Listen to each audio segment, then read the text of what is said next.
Yeah. Okay. I can't think of a creative intro, so I'm just going to do the standard. Hey, everybody, welcome back to Play the Game HQ. I'm Daniel. We have Michael here. Michael is from our local game store, Game Goblins. Is this you telling me what you're going to do, or you're actually doing it right now? No, I'm doing it. We're in the great. intro. Okay. Yeah, so you may recognize Michael from his role as Ghost. What's Ghost's last name? Simon Ghost Riley.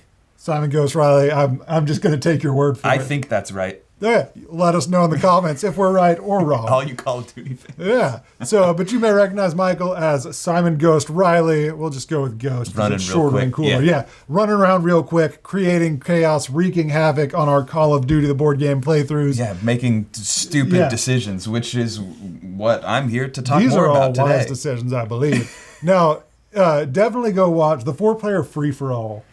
That was the most fun, just because it was just utter chaos. It was. So much. I think in 5 rounds of that game, 3 people died from landmines. Mm-hmm. There were 10 rounds of combat, an airstrike. That's the one that felt most like a game of Call of Duty to me. Just running around shooting blindly.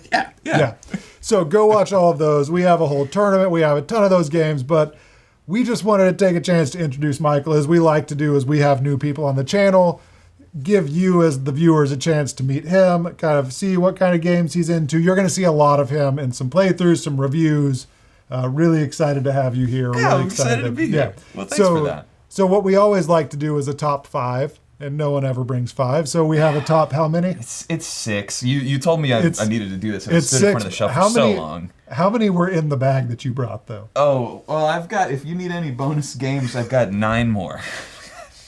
But maybe I just want to play them later. 9 more, not 9 total. So you brought a top 15 to your top 5. Yeah, but it was easy. Awesome. It was easy to pick 6. So I feel like this is illustrative. And these are not legally binding. If these change over the years, you can just superimpose a different one on top of. We're allowed to grow and evolve. Okay, good. So your top-ish 6 games. Yeah. These are in no particular order until except the the last top one. one. Yep. Yeah, that's it. It is absolutely my favorite. Good. The first one I brought is Next Station London. It's a roll and write, and it's crazy simple, very colorful, really charming, and easy to play on your own. Yeah. And with people who really don't normally get into games or roll and write specifically. This was the first roll and write that I really leaned into, and it is just a joy. It does appear to have the same faint yellow lines as Next Station Tokyo. Changing, separating the districts are a lovely, very light line. Yeah. Now, one of the things I extra love about this game is you're supposed to just write your name up there, but really we use those spaces to name our little towns. Yeah, as you should. I also really love roll and writes with paper instead of dry erase because it gives you a little bit more like ownership over the decisions that you make. And we also use colored pens rather than pencils. I was going to ask if the pen, because we have Next Station Tokyo. We were sent that for review. We're not aware of Next Station London until you told us about it and asked if you could borrow Next Station Tokyo. Uh-huh. It does look freaked out. It does look similar or simpler, also similar. Yeah. It looks like a simpler map. Mm-hmm. Now, question I don't see in here. The rules? No, a stack of used sheets of paper underneath there. No, yeah, Y'all don't. We put them on. We pin them to our wall. Okay, so you do keep it. Yeah. If you get a high score in a roll and write, it goes into a gallery. Okay, yeah. All of our Gajan Clever boxes, when you open them, all of our previous papers just spill out. Good. No, I don't want to. I don't have to dig through that every time. Also, have you played Gajan Clever? I have not. Okay, I don't even know how to spell it. It's one of those that you don't necessarily want to remember your scores. Okay. Most of the time, unless you do really good. Yeah. Oh yeah. Good. It's a brutal game that has 4 iterations. It's like playing a lottery ticket every time. Like it looks like a lottery ticket. We'll introduce you to that because if you like roll and writes, you will love that one. Well, speaking of things that look like lottery tickets and have betting in them, Long Shot, the dice game. Look, everybody who's played this game will just gush about it. Also have not played this one, but you have sold me on the idea of it. Yeah, man. Not just now. We talked about it before. So looks like a lottery ticket is not all it takes. Actually, that may be all it takes to sell me on a rolling right. Yeah. This one is super colorful and super fun. I just did a video on this for Game Goblins. We don't carry it yet, but we're getting it directly from this publisher.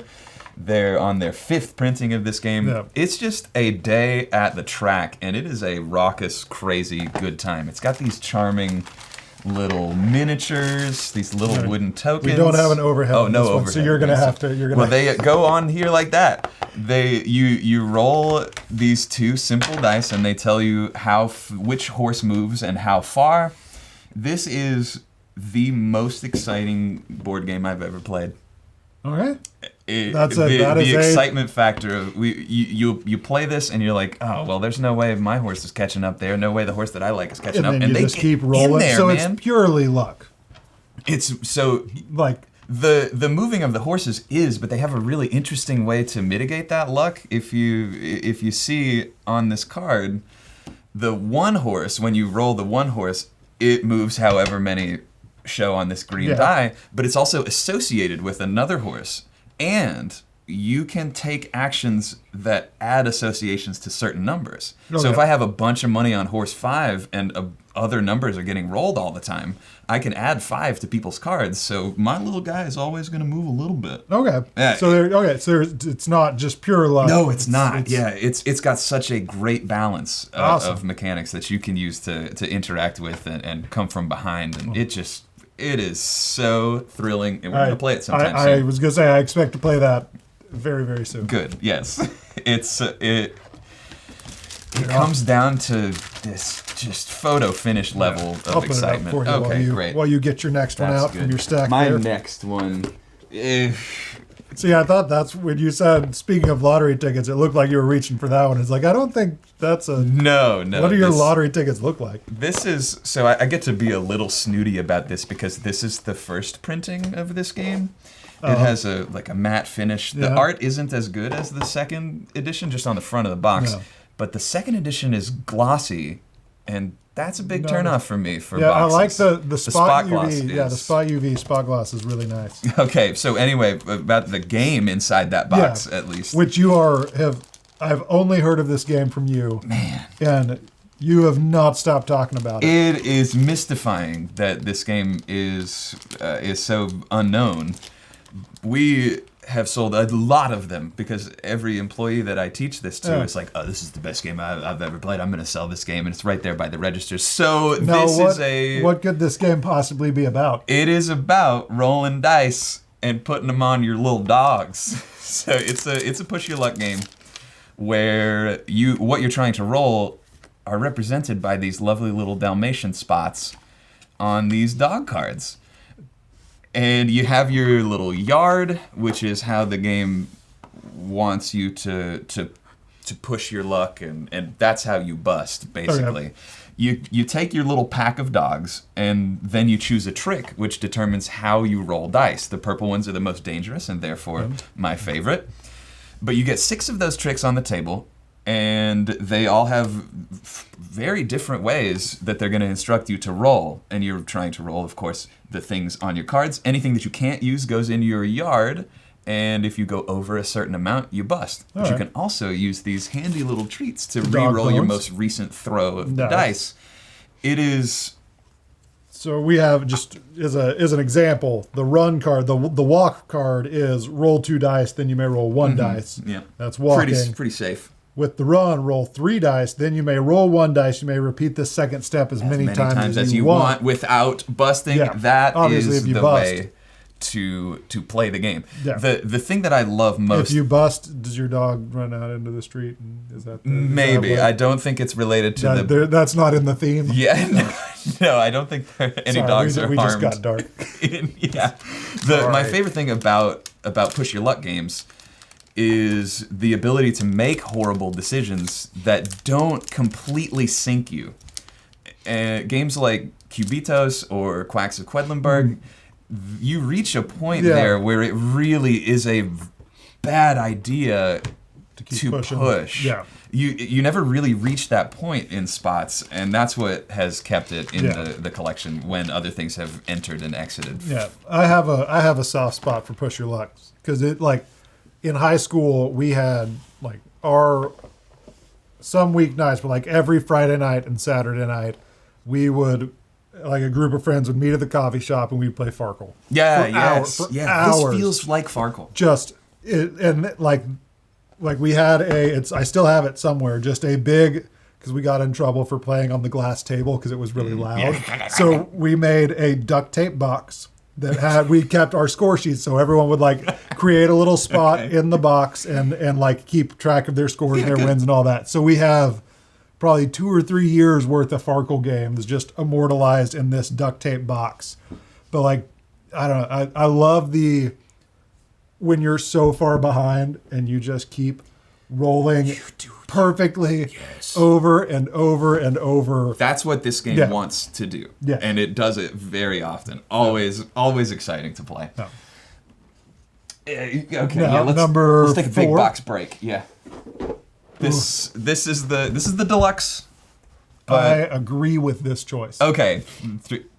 Do you not agree with any of this? Oh no, I just really like You this really choice. agree. I've never played any of these. I do. This one is fantastic. As we look at these components, I do want to be clear that this is the deluxe Yes. version. There are promo packs that you get almost at a lot of local game stores, including Game Goblins, that turn the base game or the regular edition into a deluxe edition. But this does, like the regular edition comes with all of these. It does, yeah. It's just less. It dressed comes up. with all the same stuff. Again, we've gotten caught up talking about the box instead of the game. The box is incredible. Yeah, it is. The box on this one is absolutely incredible. Mm-hmm. Now, speaking of the game, if you would like to see this game in action, I think this was the second playthrough we did. Oh, nice. On the channel for the playthrough series, and it was it's a hidden movement game. Mm-hmm. As you know, I don't know why I'm telling you it's a hidden movement game. This is a hidden movement game? It is. If you played this, or did you just say you liked it because of the box? Yeah, I just wanted to see if I could fool you into thinking I've never. For all of you out there, it's a hidden movement game. One person is moving around the board trying to do stuff. The other players are trying to track them down. So with this one in our playthrough, we actually I was playing the hidden movement role, and we actually overlaid all of my movements onto the board in post-production so that the audience could follow along. And there was one point in that game where Allison and Devin, who were trying to track me down, actually, and they didn't know it, but the viewers knew it and I knew it, talked themselves out of winning the game because they were like, we should go here. Great, let's do that. Wait, what if he's over here? And talked themselves out of it. Yeah, it was that great. happens. Go watch that. That happens. The communication in this wonderful. game is compelling and also very much on theme. You are playing as a team or a singular psychic agent. Yeah. So the fact that you can hear the other players at the table and adjust your strategy based on what you know they're thinking is very compelling. It's that when that occurred to me, I was like, this is never leaving my collection. It is a fantastic game. Another thing that has kept it in the collection for so long is that it plays so quickly, and it will make everybody at the table feel like they want to try the other side of it. Oh yeah, no, and you can do that quickly. And it plays just as good with 2 people as it does with a full table. And it has a solo mode apparently as well. I don't know if you knew played that. the solo. Yeah, but I think you use an app, but really, while you were talking about that gameplay or that video, I was like, would it be helpful if they knew like what this game was? But you said one person's moving around and the other people are trying to track them down, and that's really the heart of it. But and you track it behind a screen and all that stuff. Yeah, and the base game without the extra movement abilities and without the agents that are like part of the bad guy team, that's a great experience. Yeah. And an experience critically, I think, to the way this game feels to play.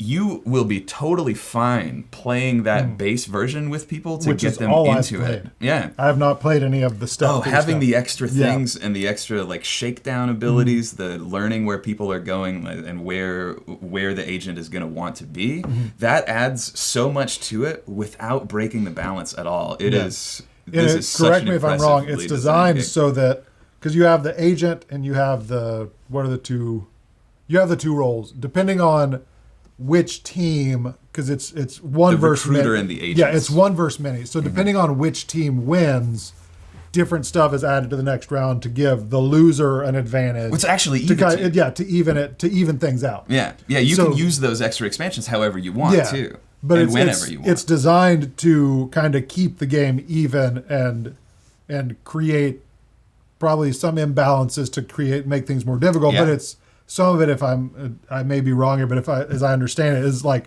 what unlocks is based on who wins or loses the round.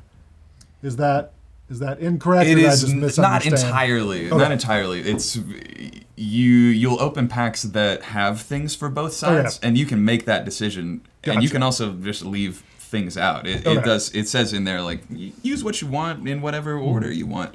But it does. If you start with the first one, it does Right. sort of ramp Okay. itself Okay. up. Yeah. So, and it's been a while since I played. That game made me scared of Peyton. Yeah. He was both kids really wanted to play the hidden role, and it was like just watching my then 9-year-old just sit there blank face and not give That's the way to anything play. away. That's the way to play. Was just scary. I love And saying then he would slowly like reach over and do something, and then just kind of sit back and just stare at us. I'm like, this is. It is, yeah. My favorite thing to do is in that if you're playing the hidden parts, just lean back, put your knee up on the edge of the table, and the only communication that you do with them is could be.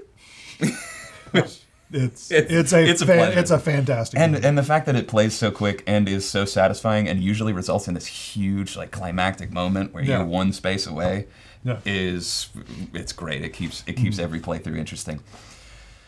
This is Micro Macro Crime City.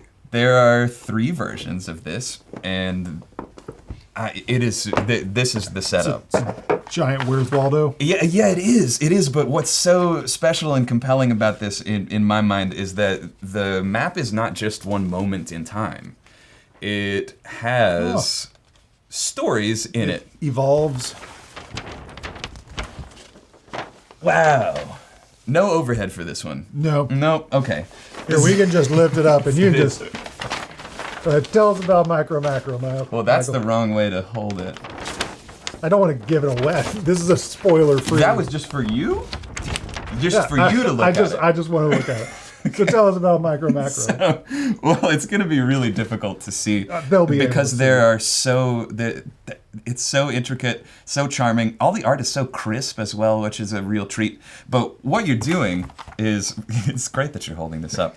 What you're doing is solving cases. It comes with 16 different envelopes that contain procedural cases. This one's called Hairy Tales, and it's got a 4 out of 5 rating. So it'll give you a little briefing on the back of the first card, and then it'll tell you what you're looking for. And the first part of it, you can put that down if you want to, unless you're having a good time telling secrets to yourself. The first part does feel like Where's Waldo, but once you find Waldo or the Waldo entity, then that person's going to be involved in a story that you have to solve, clue by clue and moment by moment. Like you'll see one guy right here by the fish store. And if you need to know where he came from or if he was involved in any shady business, you're going to have to find him somewhere in the area again. Say there's the same guy arguing with someone at the bar. That could have something to do with what led to his demise. And it is quick to set up. It is super easy to get into. It's not intimidating at all. And it has a charm to it that is like nothing I've ever felt. Board game wise. If you mess up that map. I'm not going to mess up the map. I'm very carefully folding it Seeing back. some crinkles. It was crinkled by you. Was it? Yes. We can actually There you verify go. that. Perfectly in order. This is a game. Oh, it has a magnifier. Yeah, it does. This is something that I will think about all day, and then go home after even the most stressful of days and really feel like putting it down on the table and solving a quick case. No. It is tough on the lower back though. Yeah. Because you gotta get all the way over it. Okay, so there's a good number of, and obviously not replayable, Not necessarily, but there are a I- good number of cases in there. Yes, but I actually did play half of a case that I had previously done and didn't realize it until a certain point. So I think if you let enough time pass, just like going back to the Where's Waldo books, you might forget certain parts of the case. And it's so easy to play with kids and with people who aren't real like gamers, because it has such an easy connection to make with that Where's Waldo. Now I'm trying to figure out who murdered the burger vendor. Well, while you do that, I'm going to talk about number one. Number one. So he dies. So, I think is the answer. So there's the burger vendor. No, who murdered him? But there's the burger vendor.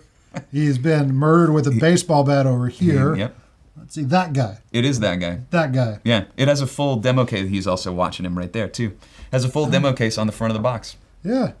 And then it has little bonus mysteries. Do we know why, or is it just the guy in the mask? It does. So it will. Some cases will be deep enough that you'll be able to discern a why. Okay. Which is really fun. And then he stole the money from the bag, like his bank bag. Yeah. Y'all just making the deposit. I was going to leave this here. Y'all can solve it at home. Okay, yeah, I'm sure that they can zoom in on the 1080p YouTube video enough to see exactly what's going on the box. Maybe we'll post this one in 4K. Ooh. Yeah. Okay, you were so engrossed in that story that you missed this, so I need you to say, oh, as I get this is the number one. Oh. Look at that tiny little box. Look at this photograph. Take a look at this photograph game. That is it. I know. Okay. Take a look at this graph. Of a photo. Oh, yeah. Now you don't. Now I know. No, I know Sure, the meme. it's a meme competition. It is. This is a card game about snapping pictures in 1960s Tokyo. And you have also talked extensively about this. I will not shut up about this game. I carry this with me all the time, and I have a backup copy that's still sealed. This is hard to. This is sort of hard to get right now. But when was it? Oh, it's 2022. Yeah, there is a second printing in the works. Okay. So this was if you've watched the Shut Up and Sit Down video about Scout, and a lot of people have. Love Scout. Yeah, Scout has a mechanic, of course, where you can't reorder the cards in your hand. But I think Scout at times feels really frustrating to play, and doesn't necessarily lean into its theme. So the theme is ridiculous. It's a circus. Yeah. But what about it is really circusy? It has circus performer roles on the cards, obviously. They don't mean anything at all. It means that you have a trapeze artist if you have a 6. I'm saying it's a stretch of the imagination. It is the biggest stretch of because the theme before the circus theme was numbers. Which is also kind of the theme of the actual. Yeah. So what works for me about this game is that you do have little chances to reorganize your hand. You're gonna lay out this tableau of 4x4 completely charming little photograph art cards, and this is, if you can imagine this being your hand, for instance. Yeah. You keep talking. Okay. I'll stack them up. So you want to take from the tableau and play cards to your individual color films. Yeah, you need some sort of mechanism, perhaps, for holding those cards.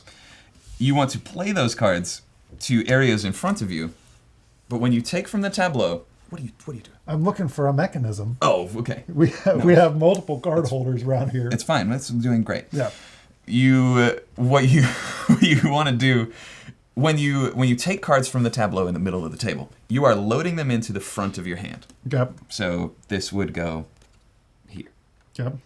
And when you play cards, you're playing them off the back of your hand. Okay. So you've snapped the shot, and then you're developing the shot into little film strips in front of you. Oh. Which the theme clicks, man, it works.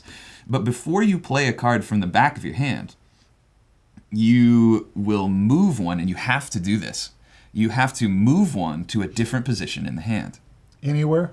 Anywhere. You can't take the one that you can't use the one that's on the front and put it on the front. You have to take something from any other position and move it up to all the way to the front.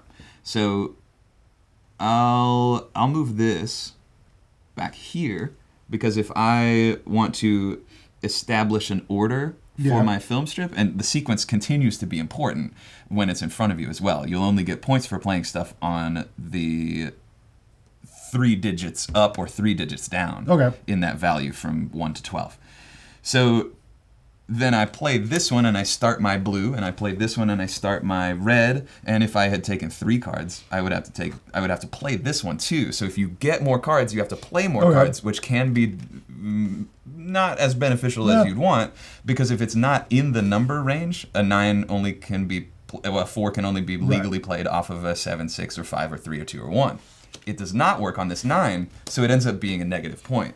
But that doesn't mean that is locked off. So it's got still a ton play an of 8 stuff there on the 9. Yeah, it's got a ton of stuff to think about when it's not your turn, and it is so satisfying to get the right sequence, and you don't get completely devastated by other people doing great moves. Are these face down when are these face down?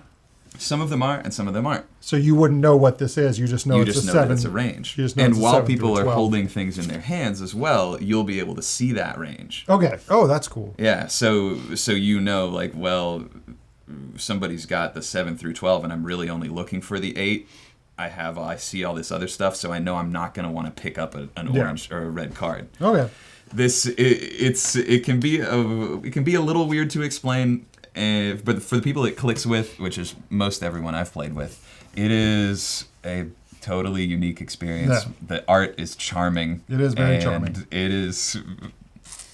I'm very excited to play it because I love Scout. I love that mechanic. Yeah, this broke Scout with me. I used to have a backup copy of Scout as well, but now I do not. I gave it to a pal. Still a great game and still in my collection, but still will gladly play it. It tickles the same leg as I don't know. It scratches the same itch. There you go. That tickles the same leg. It tickles the same leg. I think that's what we're gonna go with. It tickles the same leg as Scout does, but has a mitigating factor to it that it's not going to be the end of the world if you don't have what you need right now. Yeah. He's also my favorite designer. He does some great stuff. Sashi. Yeah. Who would I be if I didn't bring a bonus 7th game? It's Trailblazers. Nice. The travel version. It's the travel version. I love a little novelty box. You've played Trailblazers. I have not. You have not. I have it. It's on my shelf. I played it. I know that's a novel concept. Yeah, sure. Yeah, get the game. Don't play it. It happens. This is especially difficult to find right now, so you owe it to yourself to play. The fact that you have a dormant copy is a crime unto the whole industry. But this is a path-building game, and it is so satisfying. It's also a drafting game, so I've got my hand, you've got your hand of 8-ish.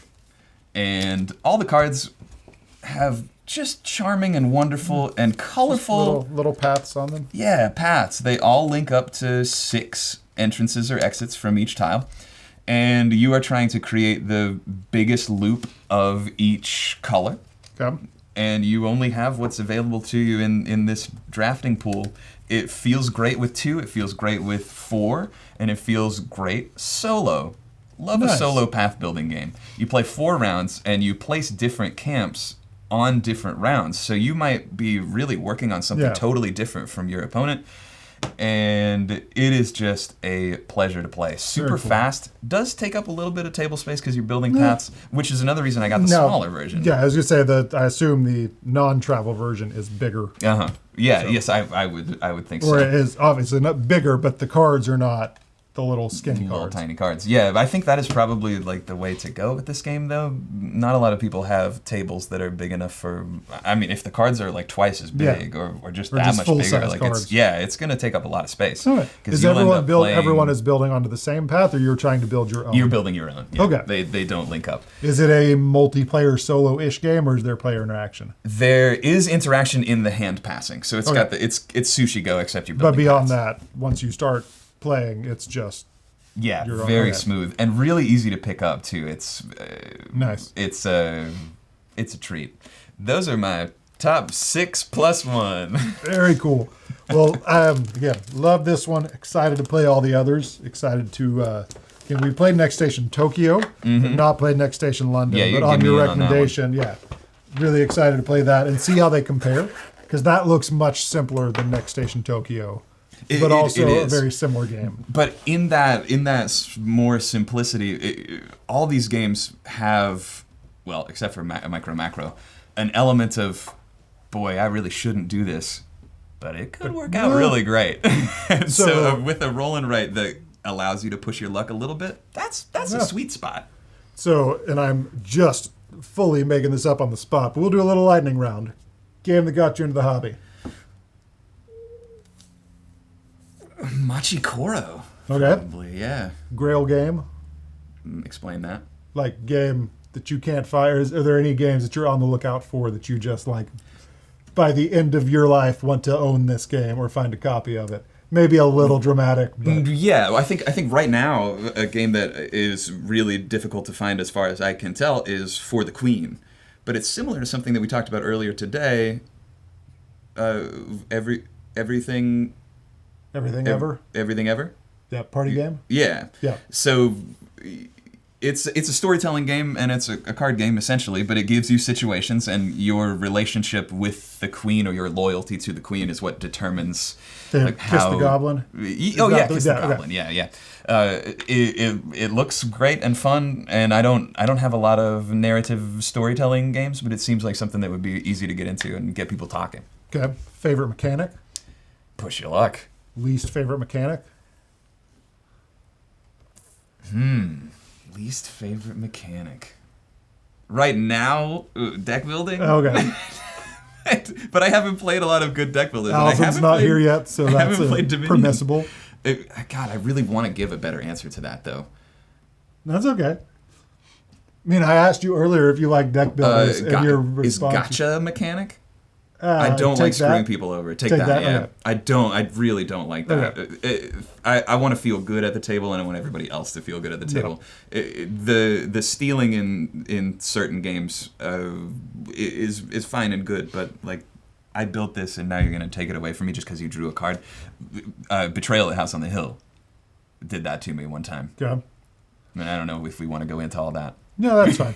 Which may lead into my next question. That may be the answer to my next question, Okay. which may be a little bit of an unfair question. But game that you were most excited to play that you walked away from just feeling the worst, or Arc Nova. feeling